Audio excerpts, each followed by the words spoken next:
नमस्कार, अश्विनीज रेसिपीमध्ये पुन्हा एकदा सर्वांचं मनापासून स्वागत। आणि आज आपण अजिबात कडू न होणारी कारल्याची भाजी कशी बनवायची ते पाहणार आहोत। ज्यांना कारलं आवडत नाही तेही आवडीने खातील, एवढी छान होते।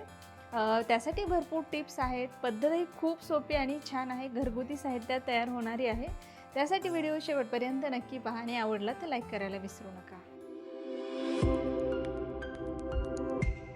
त्यासाठी इथे मी हे कारले घेतलेले आहेत। यासाठी आपण हे अख्खं भरून कारलं करतोय, तर त्यासाठी थोडी कोवळी आणि लहान कारली घ्यायची। त्यापेक्षा जर तुम्हाला लहान भेटली तर तीही घेऊ शकता, किंवा जास्त हिरवी असतात तीही घेतली तरीही चालतात। आता हे कारले मी अगोदरच स्वच्छ धुवून घेतलेले आहेत। आता याला आपल्याला अशा पद्धतीने चिरून घ्यायचं आहे। एक अशी पूर्ण चीर मारायची आणि यामध्ये जर जास्त बिया असतील तर ते आपल्याला काढून टाकायच्यात। आता अशा पद्धतीने या कारल्यामधल्या बिया चमच्याने किंवा चाकूने काढून टाकू शकता। आणि जर खूप कोवळ्या असतील तर ठेवल्या तरीही काहीच हरकत नाही, ठेवू शकता। तर अशा पद्धतीने सगळ्या कारल्याला मी चिरून घेणार आहे, त्यामधल्या बिया काढून टाकणार आहे। आता हे कारले आपण चिरून घेतले, त्यामध्ये आपल्याला मीठ भरायचं आहे। मिठामुळे काय होतं, कारल्याचा कडूपणा कमी होतो। तर जेव्हा तुम्हाला जेवढा वेळ असेल अगोदर, तर तेवढा वेळ तुम्ही या कारल्यामध्ये मीठ भरून असंच ठेवू शकता। यामध्ये मीठ भरायचे आणि 1 तास 2 तास, किंवा जर तुम्हाला सकाळी डब्यासाठी भाजी करायची असेल तर आदल्या दिवशी रात्रीच तुम्ही यामध्ये मीठ घालून असं मीठ भरून ठेवू शकता। त्यामुळे काय होतं कारल्यामधलं जे कडवटपणा आहे जो, तर तो यामुळे कमी होतो। मिठामुळे त्याला पाणी सुटतं। तर अशा पद्धतीने यामध्ये मीठ भरून आपल्याला हे ठेवायचं आहे। आता हे मी असंच ठेवते। आता जवळपास 1 तास झालेला आहे। हे मी 1 तास तसंच ठेवलेलं होतं आणि बघू शकता यामध्ये पाणी जमा झालेलं आहे। आता हे आपल्याला पाणी काढून टाकायचे, कारण ते कडवट पाणी आहे। आणि हे कारले एकदा आपल्याला चांगले धुवून घ्यायचे। आता इथे हे कारले मी धुवून घेतलेले आहेत। आता हे बाजूला ठेवूयात आणि आता एक मिक्सरचं भांडं घ्यायचं आहे आपल्याला। आता इथे एक मिक्सरचं जार घेतले, त्यामध्ये आपण घेऊयात लसूण, त्यामध्येच काही कोथिंबीर घालायची, थोडी मसाले घालूयात। थोडी हळद घालते मी यामध्ये, थोडीच घालायची अगदी, लाल मिरची पावडर, सोबतच थोडासा गोडा मसाला, आणि यामध्येच मी थोडंसं मीठ घालते। आता यामध्ये घालायची आपल्याला थोडी चिंच आणि गूळ। आता हे मिक्सरला एकदा फिरवून घ्यायचे। आता हे मिक्सरला फिरवून घेतलेलं आहे। आता यामध्येच आपल्याला शेंगदाण्याचं कूट घालायचं आहे। आता इथे मी शेंगदाण्याचं कूट आधीच करून ठेवलेलं आहे। जर तुमच्याकडे शेंगदाण्याचं कूट नसेल तर भाजलेले शेंगदाणे जेव्हा आपण हे मसाला फिरवून घेतला त्या स्टेजलाच तुम्ही यामध्ये घालू शकता। आणि हे हाताने आता मिक्स केलं तरीही चालतं, पण मिक्सरमध्ये केलं तर पटकन होतं, त्यामुळे हे मी मिक्सरलाच एकदा फिरवून घेते।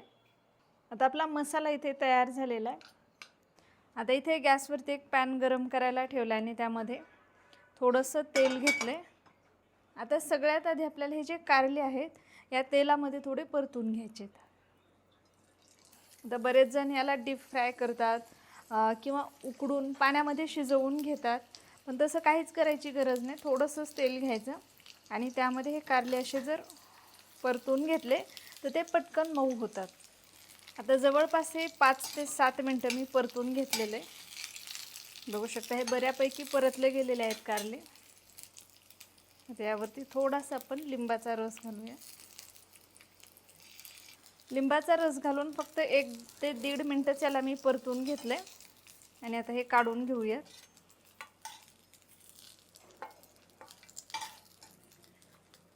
आता या पॅनमध्ये मी आणखी थोडंसं तेल घेतले। तेल गरम झालं की त्यामध्ये आपल्याला मोहरी घालायची। मोहरी तडतडू देऊयात।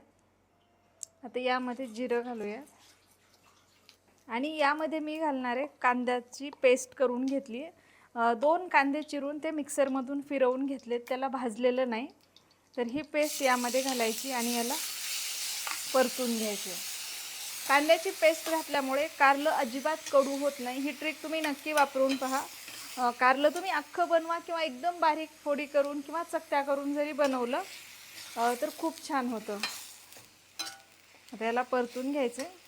आता कांदा चांगला परतून झालेला आहे। आता यामध्ये मी हा मसाला घालते। आता तुम्ही हा मसाला 2 पद्धतीने वापरू शकता। एकतर डायरेक्ट हा मसाला या कांद्यामध्ये घालून परतून मिक्स करून मग कारल्यामध्ये भरू शकता, किंवा असाच मसाला कारल्यामध्ये भरून घेऊ शकता. कुठलीही पद्धत वापरू शकता. आता इथे मी कांद्यामध्येच घालते. शिल्लक राहिलेला मसाला तुम्ही दुसऱ्या कुठल्याही रेसिपीला वापरू शकता. मसाला वांग असेल किंवा कुठलंही दोडका असेल, कुठल्याही मसाल्याच्या भाजीसाठी वापरू शकता. आता हे सगळं व्यवस्थित मिक्स करून घेऊया. आता मसाला चांगला मिक्स करून झाला आहे, सगळं हे एकजीव झालेलं आहे. गॅसची फ्लेम मी 2 मिनिटासाठी बंद केली आहे. आता हा मसाला आपण या कारल्यामध्ये भरून घेऊयात.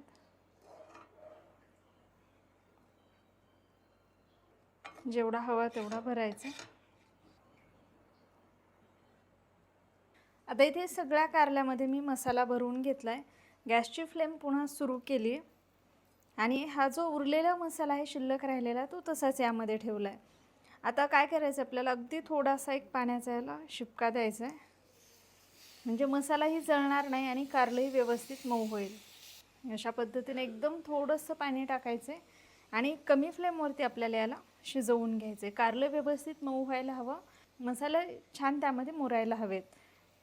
आता यावरती मी झाकण ठेवते. गॅसची फ्लेम कमीच ठेवायची. आता हे झालेलं आहे. मी गॅसची फ्लेम बंद केली आहे. बघू शकता व्यवस्थित शिजलं गेलेलं आहे आणि मसाल्याचं कोटिंग पण खूप छान आलेलं आहे. तर इथे मस्त अशी आपली कारल्याची भाजी तयार झालेली आहे. तुम्ही सुद्धा नक्की या पद्धतीने करून पहा. आजचा व्हिडिओ जर तुम्हाला आवडला असेल तर व्हिडिओला नक्की लाईक करा. हा व्हिडिओ तुमच्या मित्रमैत्रिणींसोबत नक्की शेअर करा आणि चॅनलवरती नवीन असाल तर चॅनलला सबस्क्राईब करायला विसरू नका.